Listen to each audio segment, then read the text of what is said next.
Nou, het is belangrijk dat bij dit onderzoek dat dus breder is qua aanpak. Niet alleen wordt gekeken naar wat is de hoogte van het sociaal minimum, maar ook hoe kun je daar komen. Omdat bedrijven natuurlijk niet eindeloos de lonen kunnen verhogen. Dus er moet ook gekeken worden naar wat dan heet de draagkracht van de economie.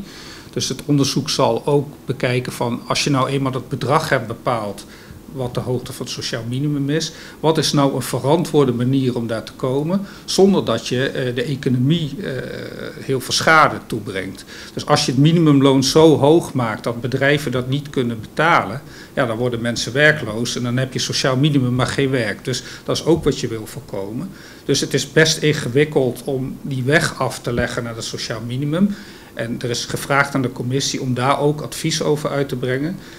Speciaal in de context zoals we die hier in Caribisch Nederland kennen. Dus rekening houdend met de draagkracht van de bedrijven en wat het betekent voor de economie als je dit besluit. Mensen die geïnteresseerd zijn om meer informatie te krijgen over het sociale minimum in het Caribisch Nederland, waar kunnen ze deze informatie krijgen? Nou, op de website staat op dit moment staan de bedragen zoals die nu gelden. Het sociaal minimum moet nog worden vastgesteld, dus daar is dit onderzoek ook op gericht. Dus op dit moment is er geen sociaal minimum vastgesteld, dus daar kunnen we ook geen informatie over geven, want het is gewoon niet bekend. Nou, de onderzoekscommissie zal uiterlijk 1 oktober het advies opleveren. Dat betekent overigens niet dat de Nederlandse regering deze periode gaat gebruiken om de pauzeknop in te drukken voor alles wat er moet gebeuren in het kader van de aanpak van de armoede.